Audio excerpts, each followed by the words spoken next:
Hey, Mona. Hey, John. Lovely meeting you. Thanks for having me. No, thanks for doing this. I really appreciate it. We're going to kind of like dig into marketing channels that we don't think about and we might not even know exist. So it's going to be quite exciting, this, isn't it? Yeah, I definitely think it's going to be really exciting. And once I'm a passionate brand strategist and a marketing professional, this is actually what I really love talking about, especially when it's about Yeah, the non standard, more out of the box approach. absolutely. So I tell you what, let me give you a few seconds. Tell everybody who you are and what you do. Go for it. Okay, perfect. So, first, a little about myself. I'm Mona Kinal. As I said, a passionate brand strategist and results driven marketing communication professional. I like to say I'm also a democratic leader and a creative storyteller with more than 20 years experience, mainly across e-commerce, retail, sports, fashion, media, and entertainment industry. Privately, I'm a proud and happy mom of 7 years old Supergirl, Mika. I'm a traveler, ocean freak, and a dedicated surfer. That's probably also why I live in Spain, where I can do all Oh, this. where it's warm at the moment. I mean, I'm on the Welsh border and I look outside and it's So just let me grim. send you this beautiful sun, energy, and vibe, and hope it's gonna be really warm and energetic today with our conversation. Fabulous. But So, professionally, I am CMO at G2A.com, which is the world's largest and most trusted marketplace for digital entertainment, where more than 30 million people from 180 countries have purchased to date over 100 million items. Only in 2023, we had more than 250 million visits on G2A.com, and users can choose from more than 75,000 digital offerings, including games, which is like the primary category for us, DLCs, in-game items, but also plenty of non-gaming items such as gift cards, subscriptions, software, or e-learning, and all sold by quality verified sellers from all over the world. So this is a little bit of a background and kind of bigger picture. So you yeah, see that the scale is here. yeah. I think I'm pretty sure I've bought stuff from G2A. I know I have. I know I have. I think everybody has, haven't they?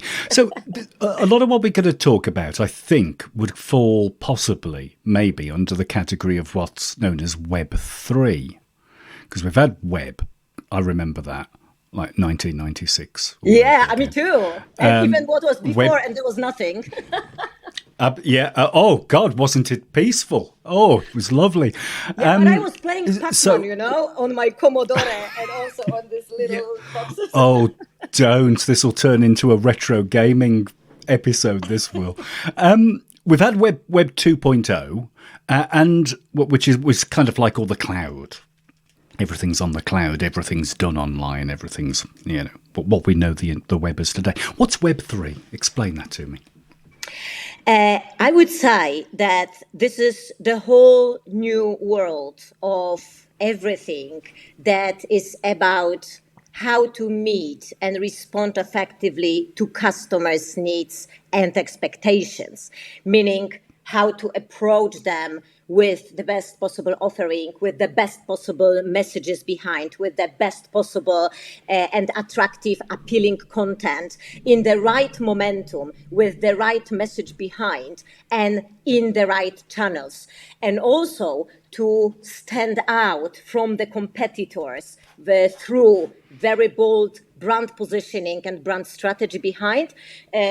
Also communication, as I said before, but also all this very good customer journey processes behind, which means that you need to be having a really great platform which serves the client, which helps and enhances the process, which actually includes all the users despite their gender, location, status, fluency in the digital world. And this is actually whole combination that these days makes the e-commerce or the marketplaces or the Web3 businesses being good or not. How Yeah. complex is that? How difficult it is, right? Yeah. But and It's kind of exciting, joining it. super It's exciting. joining it up together. It's joining it together, isn't it? Yes, definitely. So, Yeah. as I'm a very passionate brand strategist, I would say here that I'm personally, but also as an organization, we are particularly proud of our most recent brand strategy that we actually adapted and developed last year, which is very consistent and actually exactly referring to what I have just mentioned before. So just let me tell you few words about that, because I think Yeah. it Yeah. might give a bigger clarity also on our approach that we will probably go more into in a while. Yeah. So G2I.com, according to our brand strategy, opens the gate to adventure in digital entertainment. G2A, Gate to Adventure. Digital entertainment these days is huge. You know, people just jumped in after COVID or during the COVID online and just owned the space there. And we are here to open this gate to adventure. And by using the methodology of brand archetypes, I will explain that we are the explorer, which means we inspire and help to discover what's out there in this digital entertainment for everybody. We recommend what's worth paying attention to, right? Whether it's a Yeah. gaming or it's something on Netflix or Disney, or it's a shopping experience that might be truly exciting for certain groups. You just select whatever is worth spending time on for you. Then, on the other hand, as the caregiver, so the second brand archetype that we have adopted, we create safe environments for shopping and this entire customer journey that we enhance to make everyone feel safe, secure, and the process is easy friendly. And basically, our mission is to democratize with all of this digital entertainment and make it accessible for everyone, despite wherever you see it, whoever you are, how fluent you are with these digital skills these days. And we want to empower everyone to grow and expand their potential in digital world. That's what we Yeah. do. Do you think that digital marketers in general are keeping up with the audience, or do you think they're lagging behind a little bit? I think it is a really good question, but I would say that answer would be probably depending on who you talk to or uh, Right. about whom you are talking about, right? So Yeah. basically, I would say we do, because we are, since the very beginning, very conscious about our customer. We have always been here to deliver value to the customer via our offering, but also the way we perform, the way we communicate with the client. So we are a data-driven company, which means that everything we do is based on data that we extract either from external sources about the market as such or the client segments, or of course from our internal sources and analysis. So we try to make our offering and communication and services on the platform as close to the customer's needs as only possible, thanks to the data we are looking into. Yeah. And I think that these days there is no other way than really looking at those data very thoroughly, because the audience is very diverse, it's very demanding, competition is very severe, and if you want to be in this world and play the game, then that's the way. Yeah. Do you do a lot of market research? Are you asking questions? Yes. Are you actually asking questions, or are you just looking at I don't know, tracking behavioural tracking online, all of that, or are you actually Actually, we talking do to all of people? it. We try to do all of it, but at different moments. So basically, if Yeah. you think about first maybe the external sources, once we invest in brand and our brand awareness, We do the brand research basically globally, but also more profound and deeper on our core markets, which, for example, is US, Spain, or UK, just to name a few. So we've got those data about, how we are perceived and what the purchase intent might be and what the share of voice is. We've been also monitoring all the social media and all the PR activities with all these key messages behind, tonality, whatever users are commenting on about us and our services. And then also within our systems, we've been doing a lot of research, whether it's the UX process that we've been very thoroughly performing and monitoring, or different types of questionnaires that on certain moments of this customer journey we've been asking our users to involve in. And based on all this, we extract data and analyze them thoroughly and make conclusions and then act against what we see. Yeah, that's good to know. Let's move on to channels.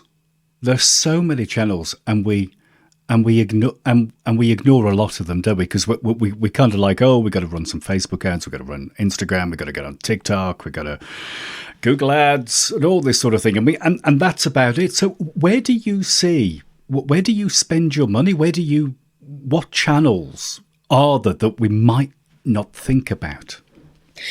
I think this is exactly the question which I would say is the essence of the marketing role, or the challenge behind the marketing role. So to figure out what's gonna work best and resonate with our customers, which channels to use or mix together, and whoever can figure it out correctly and add, this creative out-of-the-box flavor on top is actually winning. This is pretty much like cooking, I would say, that's just based on strong data and strategic insights, but pretty much like a cooking, right? You just try to mix and make your customer happy and come back and be satisfied and basically recommend afterwards to others. Yeah. So our approach is a combination of traditional methods with these new methods and new channels, which includes also a lot of testing. So basically, we are based on 360 marketing approach and two major pillars. One would be raising awareness of our brand via specific mix of different channels. So you would find that, of course, depending on the market, whatever works better on which markets and whatever works better for a certain customer segment that we want to approach. But pretty much it can be a mix of traditional, even out-of-home channels, just to raise more awareness, with the digital channels, as you mentioned before, also kind of traditional, as we can call this, paid social channels, or the Google channels, but also all the other local platforms that we are exploring in the given market that might not be as big as Google, for example, but still very relevant. Then the driving sales as a second pillar. So basically here, we do the ongoing campaigns via pretty much standard channels, whether it's going to be a performance marketing, it's going to be different SEO or content marketing related activities. But also we do trade seasons, or if you like, thematic campaigns, such as back to school or holiday season, Halloween, or our annual massive birthday campaign, basically to give this little flavor to the consumer and also stand out at the same time. We run global campaigns, we run the specific market campaigns and dedicated activations. And as I said before, we also test a lot. And I will give now an example. We have always been very strong at esport, as being such a strong player in the gaming industry. We have already spent like over $12 million on esport partnership of various type and different events. We have supported to date over 70 teams and over 110 tournaments all over the world. And then we thought, okay, it's great, it's amazing, it's really good approach, we're gonna continue. But we need more because the world has been evolving. The consumers have been changing. It's not just hard gamers that we should be talking to only. We need to expand more, just start talking maybe to more casual gamers, more light gaming users, but also non-gamers that could be attracted to gaming afterwards, maybe after seeing the value of the gaming. So a little bit education behind the gaming that we started to do, showing the value of the gaming, to different groups such as parents, for example, because there's been quite a lot of stereotypes, to be honest, about gaming as such. So we started to educate that actually gaming with a good proportions, good balance is a very good tool in education process, very developing certain skills, like cognitive or perception-wise and analytical, strategic. So basically, we also wanted to add this valuable element into that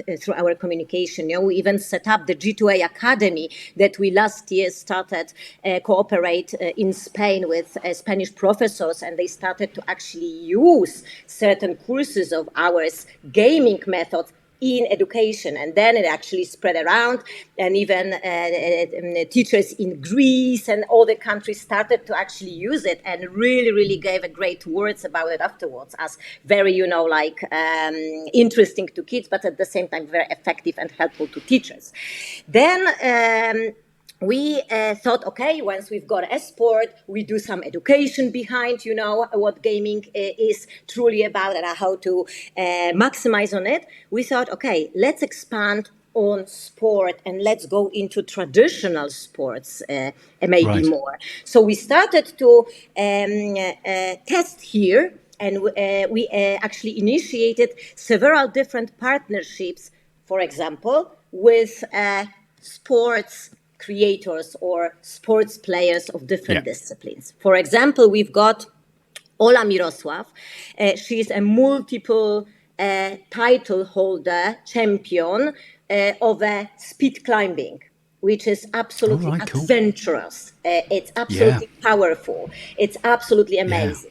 Then we started to the partnership with Drift Masters European Championships, which is a truly family entertainment, very attractive, very visually appealing, and plenty of families just go there, and spend a really nice time and see how they compete, what's the healthy competition there. And we started to cooperate with certain drivers like Spanish drift champion Ruben Bolanos, and also Dani Clos, who is a former Formula One driver, and this is, again, adventurous, but also a lot of passion behind. And plenty of those sports guys actually game, they like playing games. And many of those drivers, for example, they starting from playing games. And then jumped into the real world of sports. So this is kind of encouraging message and empowering to kids, for example, that yes, they can do this as well. Yeah, so these sports which you're talking about are adventure sports, really. Absolutely. They're almost niche sports in a way. In a way, but also we've been sponsoring chess players. Right. Yeah. Well, that's not niche. No. Sure. Yeah. But what I'm thinking to myself is that wouldn't it be easier to just go and buy some boards at I don't know, football grounds?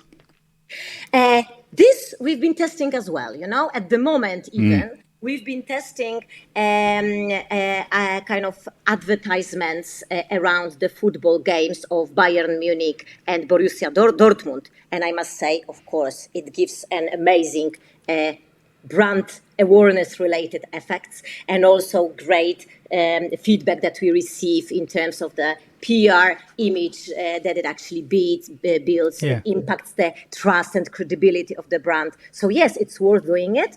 It doesn't necessarily need to impact your sales, because this is a brand raising awareness channel pretty much. But then if you smartly add other elements into it, then you can start selling as well. Yeah, because I'm thinking in my head that when you look into the drifting, the speed climbing, things like that, you would possibly get a better conversion rate for spending less money than buying some boards, advertising boards at Borussia Dortmund, for example.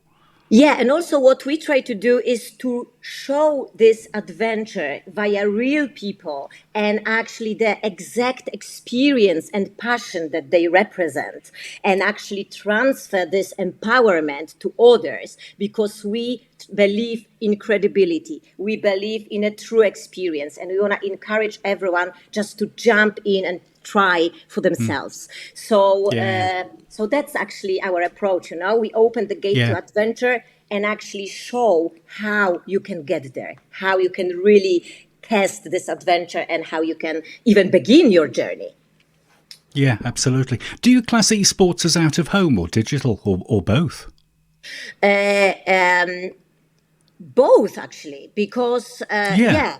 yeah, Because you've got the because stadium, haven't you? You've got the actual stadium where it's happening with yeah, people in it. That would be yes. kind of out of home, wouldn't it? Yes, and this is exactly the Drift Masters, because this is the Yeah. actual real championship, you know, series that's Yeah. happening every year. There are like 6 races that you've got in 6 countries, including Spain, you know, or Poland, for example, or Germany.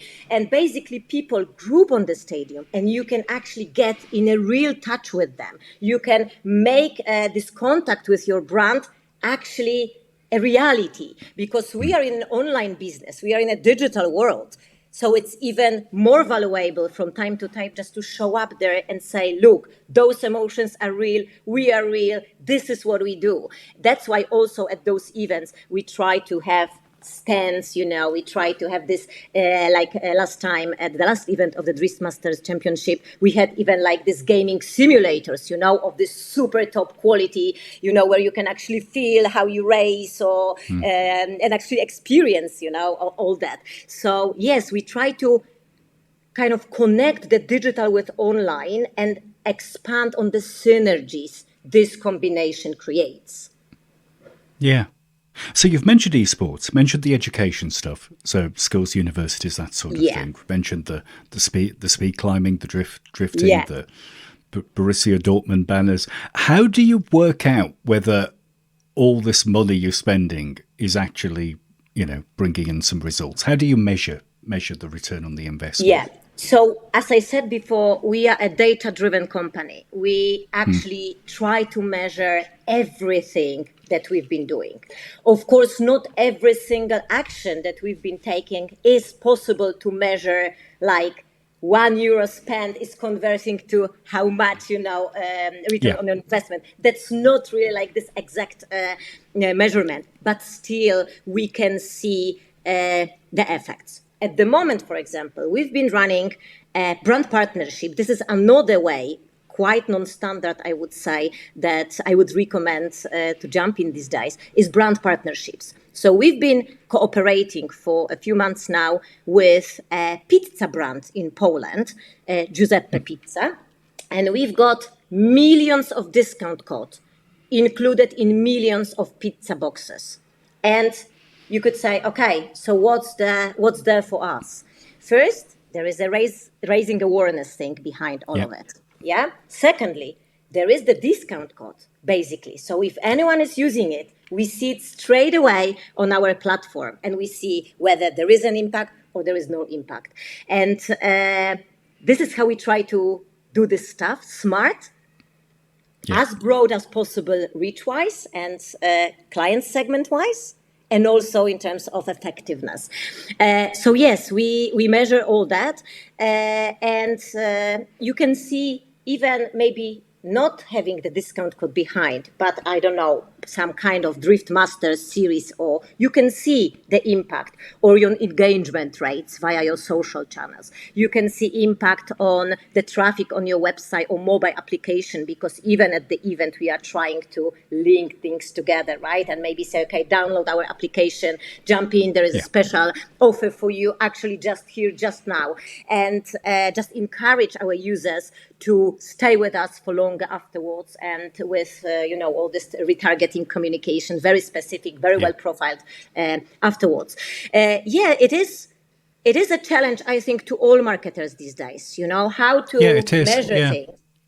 And I yeah, think that this is, again, a smart mix of activities. If you just go for one campaign that would be, I don't know, only out of home, that I would say your return on investment will be really long term. And I don't think anyone can afford this these days, with the with this goals for greater effectiveness and optimization of the budget and of the costs and of the performance as such. So only the mix of different things, including brand partnerships, including partnerships with influencers, including different consumer activations, whether on the ground events or different types of campaigns out there or in your environment. That's the only way, I would say. And together, then you can look at it and say, okay, what impact it actually had. Yeah. It's fascinating. I could chat for ages and ages about this. And actually, there is also one more parameter, I would say. This would be visible afterwards at some point back in this brand research that you've been conducting, I don't know, once a year or maybe once every 2 years, depending on the brand, as well as at NPS, that brands measure, or the different type of other parameters like the customer satisfaction parameters, like we started our conversation with, right? That we actually make these questionnaires, that we ask our users. They will then tell you straight away if they like things more or not, if there is any change or not, if they saw stuff or not.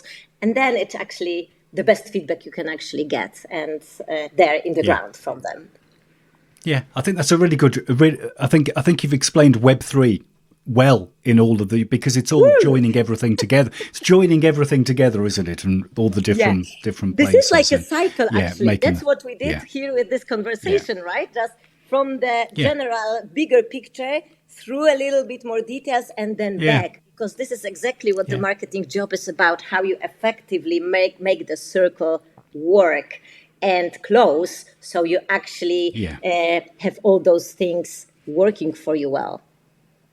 And I have a Commodore 64 behind me. That was my first computer. And it still works. It still works. I mean, it's crazy. I mean, I bought that in, I don't even want to, 1984, 85, something like that. It still works. I've got a Dell over here. I've got a Dell from about 5 years ago that's broken. Pieces in some time will be worth loads of money, so just keep it safe. Keep it. I shall retire to Spain on that. Yeah, exactly. Mona, thanks ever so much for your time. Really appreciate it. Where can we find you? Where's your, well, we know where the website is. Where can we find you? Yeah, definitely. So website again would be g2a.com, then Facebook, g2a.com, Instagram, TikTok, Twitter, of course, and LinkedIn. So I would say that all the popular channels, of course, we've been covering, and then just stay tuned and subscribe into our newsletter just to see what's coming up and just see, because we've been actually doing a lot of really, really nice stuff, which is exciting and appealing, and hopefully you will find it interesting too. Fantastic. Brilliant. Mona, thanks ever so much for your time. Really appreciate it. Thanks a lot. Thanks again for having me. It was a really great time. Thanks a lot.